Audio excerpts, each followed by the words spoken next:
live here.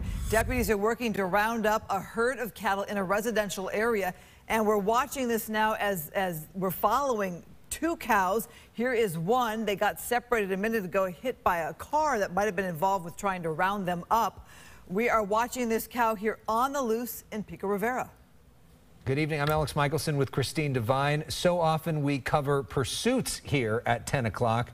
Now we are watching a pursuit of a cow on the loose. There have been a lot of cows on the loose. We believe that they took off from a slaughterhouse in the Pico Rivera area, and they've been trying to break free, and all these folks are trying to figure out how to round them up. It is a wild scene. This one cow seems to be stuck in that corner there. Gina Silva is live on the ground. I can only imagine what this is doing to this neighborhood, Gina. Oh, it has been a wild night here in Pico Rivera. As you said, the cows running through the streets. You can see here that the residents have been hanging outside of their homes, watching everything unfold, waiting for law enforcement to corral the cows. We're talking about at least 20 cows that got loose from a nearby slaughterhouse. They all came trotting down Durfee Avenue, Beverly Road, and Beverly Drive, and several other streets. They were running in the streets and then cutting through yards. Now, here is the sad part. LA County Fire is reporting that one person has been transported to a nearby trauma center due to the incident. Deputies with the LA County Sheriff's Department are also here helping to round up the herd. And as you already stated, one cow has been shot because it appeared to be running toward a child.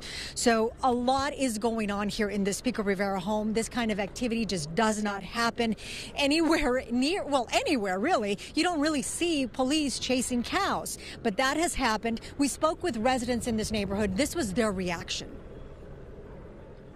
Yeah, well, I was in my front yard and I just seen the cows all running, and I don't know. I didn't know where they were coming from. But were they making a loud noise? I mean, what caught your attention? No, they were loud. Yeah, and then by the time you know, there was cops all over the place. They were just going all over the place, getting out from the slaughterhouse, I guess. We were just trying to drive home, and then we saw all the commotion, and I talked my girls into being nosy and coming to see what was happening, and then these people told us there's a bunch of loose cows. They took off running down Beverly and ended up in here. running for their lives. Yeah. Eat more chicken. Now, the department is advising people to steer clear of this area, but as you can see, a lot of folks here are still hanging outside. We did see 2 trailers leave this area with cows inside, so they have been capturing some of those cows. I'll send it back to you guys in the studio. So, Gina, I mean, I know I'm probably not the only one rooting for these cows to make it to some animal sanctuary somewhere, but is the plan basically to round them up and bring them back to the slaughterhouse? That's a very good question, and we don't know. We've been asking law enforcement to give us a little bit of information out here, and they're really busy. You know, they're really busy at this time, so they haven't provided us any information. But they are, as we understand, from the nearby slaughterhouse, so it's probable that they are heading back there. The question is, how did they end up here? Did they get loose by themselves, or did someone like an animal rights group set them free?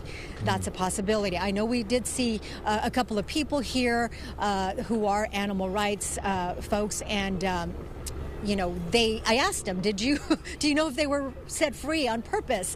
And they didn't know, so, or at least didn't want to tell us. Yeah, Gina, that is a big question. We're talking about 20 cows, give or take, here in the neighborhood. These are more than 1,000-pound animals. What's going on behind you there? Well, you know, there were a lot of folks here earlier, and as soon as the trailers went by with some of the cows, many of the folks decided to just pack it up and leave. But I do have one gentleman here. What's your name, sir? Gilbert Chavez. Gilbert, you've been here for a while. You saw all the crazy activity, right? Yeah. Well, how did you? What were you thinking? Well, I came back in my front yard and I just seen horses running. Cows. I'm sorry, cows, and you know, I don't pay attention because there's cows, there are horses around here. They used to walk around, and by the time I knew, I seen cops and cops, and we're not used to seeing all that. No one is used to seeing all of that. It's just some crazy activity. You saw that video of all those cows just running through the streets. I mean, it had to have been scary. One of the women who shot the video that we showed you, she said she just shot the video and then was terrified because she didn't know what to do. So imagine if you're on the street just walking and all of a sudden you see all of these cows. It had to have been scary for some of the folks who were on the street when they were just running down. Wild scene indeed. Yeah, you think about the law enforcement that does the pursuit training, but they probably don't do pursuit training for cows. Gina, thank you so much. Yeah.